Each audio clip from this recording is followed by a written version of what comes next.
Let's begin by looking at Parkson Holding Berhad. Parkson is essentially the grand elder of major department stores, having started its journey in 1987 under the Lion Group. What's important to note for our financial analysis is their specialized business model. Unlike others who built the entire mall, Parkson focused on being the anchor tenant. They specialize in the department stores experience, think highly and fashion and cosmetic.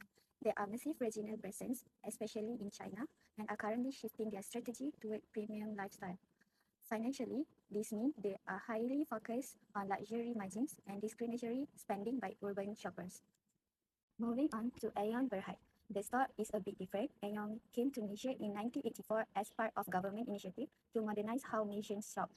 While Parkson focused on the store, Aeon focused on the entire ecosystem. They are both a retailer and a property manager. This is a key financial advantage because even if retail sales fluctuate, they have steady rental income from the tenant in their mall. They target the mass market, meaning they are goal for daily groceries and family needs. Recently, they have been very aggressive in digital transformation and sustainability, which help them stay relevant to the younger eco-conscious generation of shoppers. Starting with Parkson Holdings Berhad, we can see a relatively stable liquidity position. The company maintains a current ratio of 1.04. This indicates that for every 1 ringgit of short-term debt, Parkson has approximately 1 ringgit and 4 cents in current asset to cover it. This provides a healthy safety margin. Even when we look at the quick ratio, which remove inventory, to focus on immediate cash availability, still the figure remains strong at 0.89.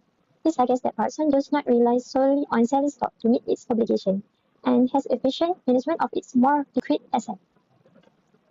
Moving on to the Aeon Company Manager Berhad, the data shows a much tighter liquidity cushion compared to Parkson. Aeon's current ratio stands at 0.69. This means they only have 69 cents in asset for every 1 ringgit of debt, which could signal potential pressure in meeting short-term commitments. The quick ratio of 0.29 further highlights that a large portion of Aeon's current asset is tied up in inventory. This tells us the company is highly dependent on sales turnover to generate the cash needed for its daily operation. To conclude the liquidity sections, why might this ratio be low? Especially in Aeon's case, often it is due to high short-term obligation or slow-moving inventory where cash is trapped in unsold goods. It can also result from inefficient debt collection from customers. So, to improve these figures, we recommend to optimizing inventory management to turn stock into cash faster and accelerating accounts receivable by encouraging earlier payments. Net profit margin for Aeon is 3%. This measures how much bottom line profit is made from total sale. We can estimate that for every 1 ringgit of sale Aeon's made, Aeon's keep 0.03 ringgit as full profit after all expenses, interest and taxes are paid. Gross profit margin. Gross profit margin focuses on the efficiency of their core retail operation. It shows that Aeon has a strong markup on their goods. After paying the direct cost of the goods sold, they retain 0.43 for every 1 ringgit of sales to cover their overhead and operating costs.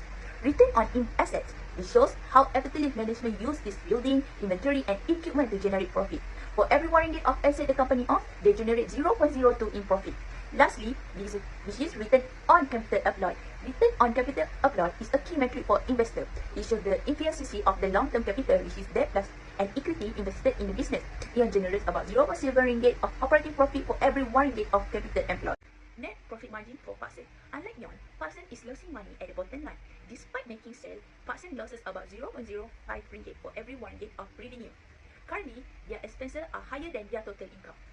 Gross profit margin. Interestingly, Parkson gross margin is actually higher than Aeon. This means their markup on product is excellent, which is 0.56 per 1 ringgit. This suggests the problem is not the price of their goods, but rather high operating costs, maybe like rent or salary that eat up all that margin. Thirdly, return on asset. The company is in a net loss position, which is the return on asset of Parkson is negative. Their assets are currently not generating a profit for the business. Lastly, return on capital employed.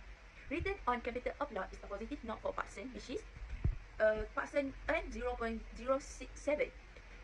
Even though they have a net loss, their operating profit is still positive. This means their core business units are making money before interest and taxes are taken. Next, I will explain about the efficiency ratio for Parkson Holding Berhad.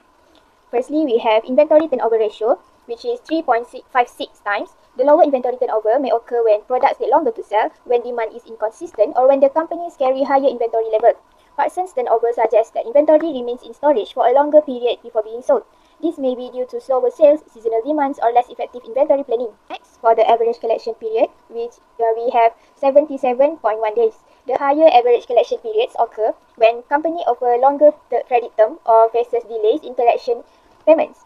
Patson long collection period suggests that a significant portion of its sales may be on credit or that customer takes longer to settle their accounts. And lastly, we have the total asset turnover, which is 0.33.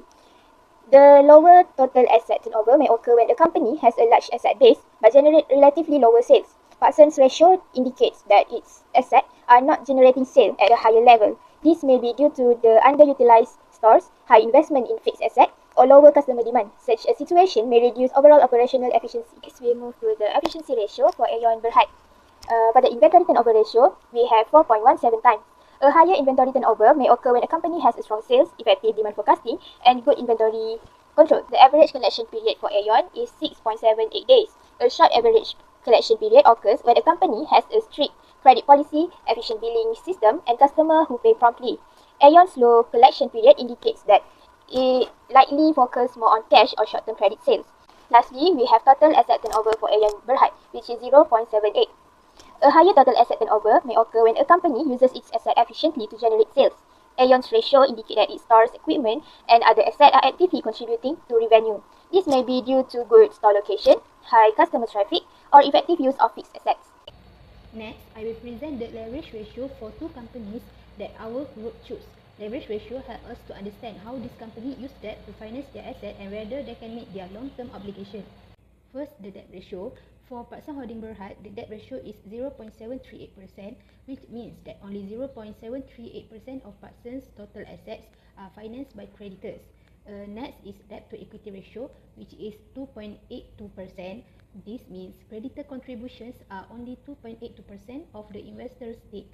And finally, time interest earned, which is 0.68 times. This shows Patson earns 0.68 times the amount needed to cover its interest payment.